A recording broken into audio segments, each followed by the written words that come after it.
ยพี่น้องเอ้ยไปได้อยู่บ่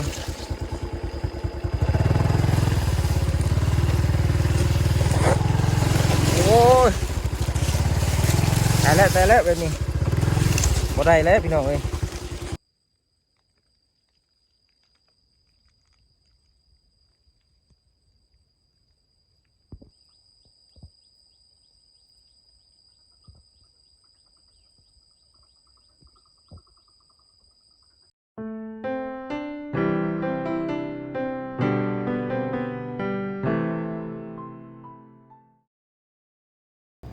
กราบทักทายสบายดีพ่อแม่พี่น้องเมื่อทุกคนเลยเนาะ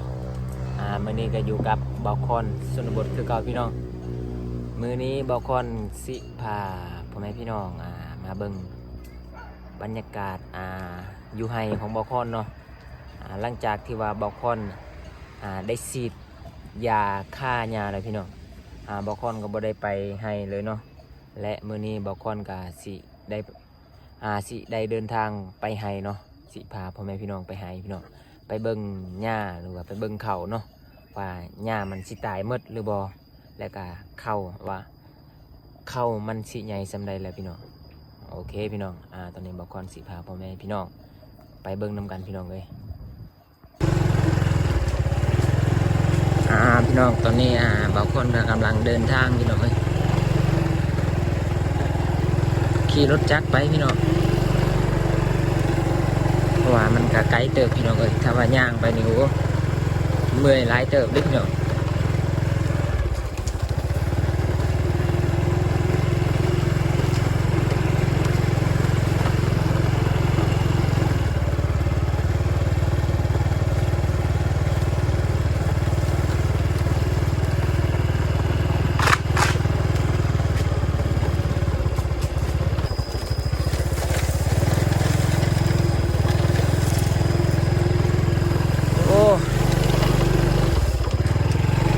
ขนาดเลยพี่น้องทางนี้ก็สิบุกไปได้อยู่วะนี่โอ้ยพี่น้องเอ้ยไปได้อยู่วะ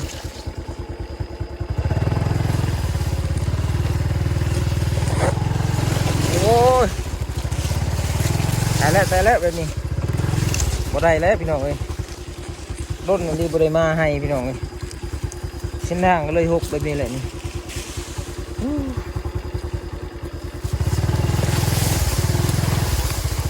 ตัวใครได้มาขี่รถจักรพี่น้องคันว่าย่างนี่โอ้แล้วแหละโอ้จังหกขนาดเลยโอ้ยใครๆแน่พี่น้องออกฮอตนี่มันฉีดยาแล้วเนาะใครๆแน่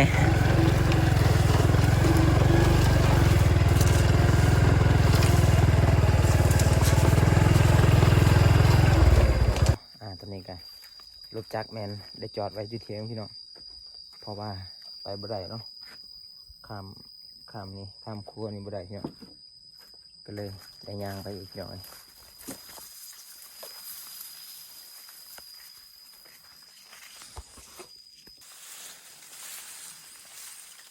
โอ้มันยังเนาะนี่เนาะ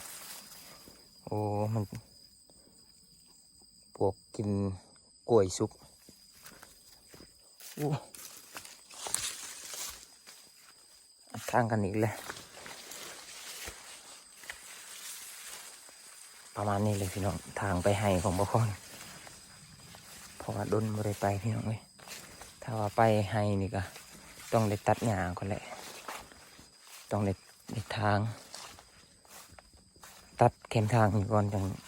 ไปสบายพี่น้องเลยบ่ฮู้ว่าหญ้าให้บ่คอนหกสำไรเนาะจักตายจักบ่ตายพี่น้องบางทีก็ตายแต่ว่าบางทีก็ปงมาอีกนี่พี่น้องมาฮอดให้แล้วนี่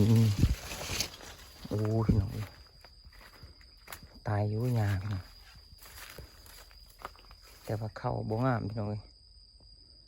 เบิ่งมันห่างกันโพดพี่น้องโอ้เบิ่งนี่กกล้วยกะขึ้นสูงมาแล้วต้องได้มาตัดเลยพี่น้องเอ้ยต้องได้มาตัดทิ่มแล้วเนาะเพราะว่ามันห่มเขาเนาะเขาก็บ่งามเลยพี่น้องเอ้ยนี่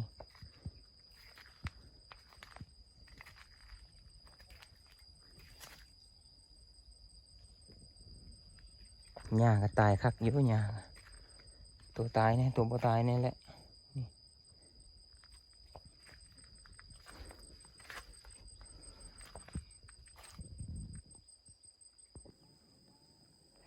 เบิ่งเข่าเบาคอนพี่น้อง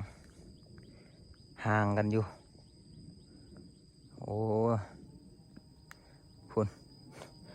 บอลอาหารบ่มีเลย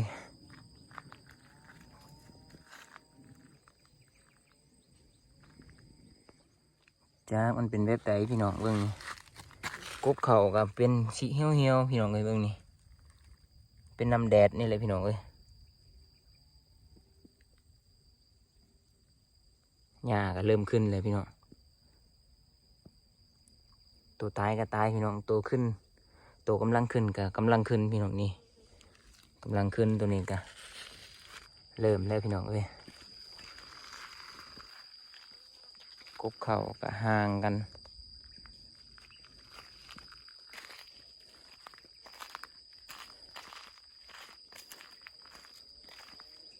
เบิ้งนี่เป็นกอไลพี่น้องกอไม่ไลตอนที่ว่าบอคอนฉีดเนาะบ่ได้ตายคักซ้ำได้พี่น้องเบิ้งนี่โอ้นี่ยังเขียวคือเก่า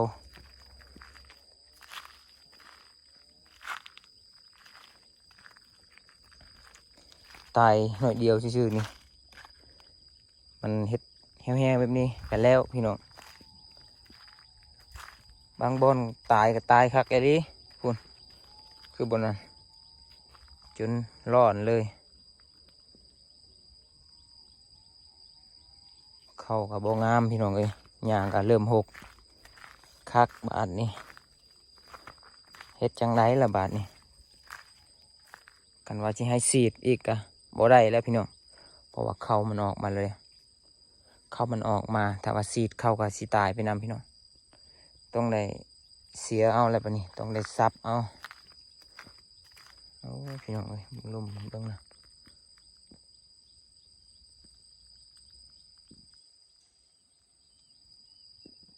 บุ้งว่าสีใดจักกระสอบเนาะ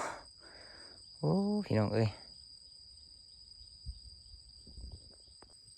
นี่พี่น้องเบิ่งนี่เข้าของบ่าวคอนบ่งามเลยพี่น้องเอ้ยถ้าว่าบ่เฮ็ดก็คือว่ามันอยากงามนี่แหละเขาบัดเฮ็ดบ่งามพี่น้องเมื่อยแต่ว่าก็ยังพอได้เสียอยู่พี่น้องยังเห็นเขาอยู่คันว่าบ่เห็นบ่ออกเขานี่ถือว่าปะเลยแหละพี่น้องบรรยากาศยามแรงพี่น้องอยู่ตามเขตชนบทเนาะมีแต่ป่ามีแต่ดงพี่น้องมีแต่สวนกล้วยสวนมันแล้วก็ให้พี่น้องน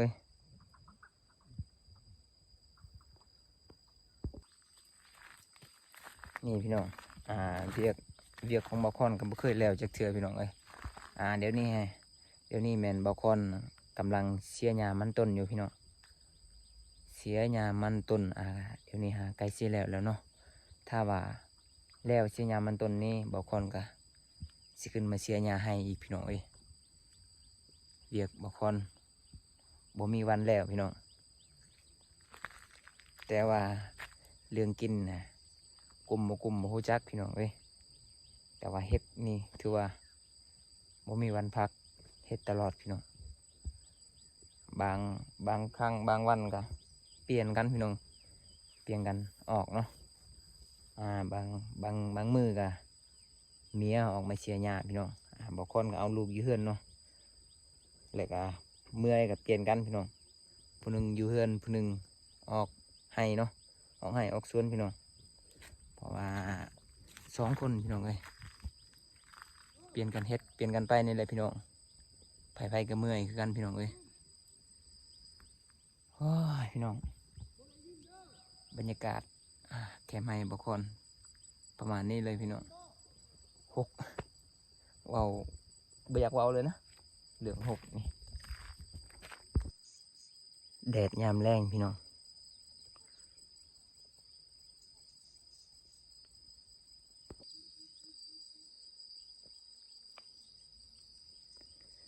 แถวนี้มีแต่สวนกล้วยเลยพี่น้องเลยแต่บางคนบ่มีสวนกล้วยเนาะมีแต่หน่อยหนึ่งอยู่ลุมพุ่นพี่น้องกับบ่ได้ขายซ้ำเนาะพี่น้องเอ้ยได้มาเสียหญ้าให้อีกแล้วถ้าว่างๆกกล้วยกะหน่อกล้วยก็ขึ้นหลายแล้วพี่น้องเบิ่งนี่พุ่นเขาจนมืดเลยพี่น้อง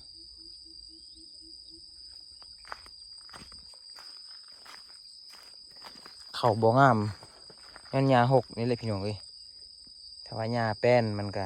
คล้ายๆเนี่ยอันนี้เฮ็ดแนวได้อยากได้ทุกอย่างให้ก็อยากเฮ็ดสวนมันก็อยากเฮ็ดพี่น้องเฮ็ดหลายอย่างนี่มันบ่ได้อีเด้อ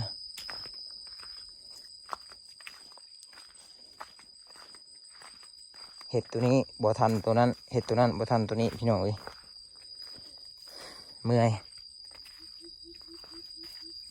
เบิ่งนี่ให้นี่ซ้ำว่าสวนกล้วยนี่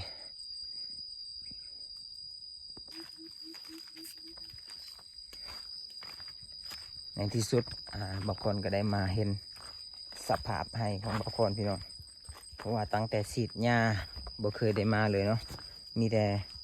พากันไปเชียร์หญ้ามันต้นพี่น้องเลยเพราะว่ามันต้นมันหกไอ้ลีเนาะบ่ได้ฉีดพี่น้องตั้งแต่ปลูกเนาะหกก็เลยไปเชียร์หญ้ามันต้นก่อนหญ้าให้เพราะว่าฉีดแล้วแต่เดี๋ยวนี้ก็เริ่มหกแล้วพี่น้องถ้าว่าสำเร็จเชียร์หญ้ามันต้นบอกก่อนก็สิขึ้นมาเชียร์หญ้าให้คือเก่าพี่น้องโอ้ยเมื่อยพี่น้องเอ้ยเฮ็ดเวียกหลายแต่พอได้มาผัดบ่หลายพี่น้องบ่สมกับการเฮ็ดของเราเลยเนาะโอเคเนาะพี่น้องเนาะตอนนี้บ่าวคอนก็ได้ถ่ายคลิปให้พ่อแม่พี่น้องได้รับชมน้ำกันเนาะเพราะว่าบ่าวคอนมาจอบให้พี่น้องบ่ได้มาเชียร์หญ้าให้เนาะและก็ตอนนี้บ่าวคอนก็กำลังสิกลับพี่น้องถ้าว่าเชียร์หญ้ามันต้นแล้วบ่าวคอนก็สิขึ้นมาเชียร์หญ้าให้พี่น้องเอ้ยมื้อนี้แม่นบ่าวคอนมาจอบเบิ่งซื่อๆเนาะเดี๋ยวนี้เวลาประมาณ4 โมงนี่แหละพี่น้องบ่าวคอนมาจอบกะหญ้ากะตายอยู่พี่น้องเอ้ยแต่ว่าโตป่งใหม่ก็เริ่มป่งแล้วพี่น้องเริ่มป่งลายแล้วบ่าวคอนก็สิได้เสียหญ้าให้อีกแล้วบัดนี้พี่น้องเอ้ยเอาโอเคพี่น้องตอนนี้บ่าวคอนก็สิได้กลับแล้วเนาะก็ฝากกดไลค์กดแชร์พี่น้องเอ้ยเพื่อเป็นกำลังใจให้บ่าวคอนพี่น้องให้บ่าวคอนเฮ็ดคลิปต่อไปพี่น้องเอ้ยขอบใจพ่อแม่พี่น้องที่เข้ามารับชมแต่ต้นจนจบเนาะโอเคบายบายพี่น้อง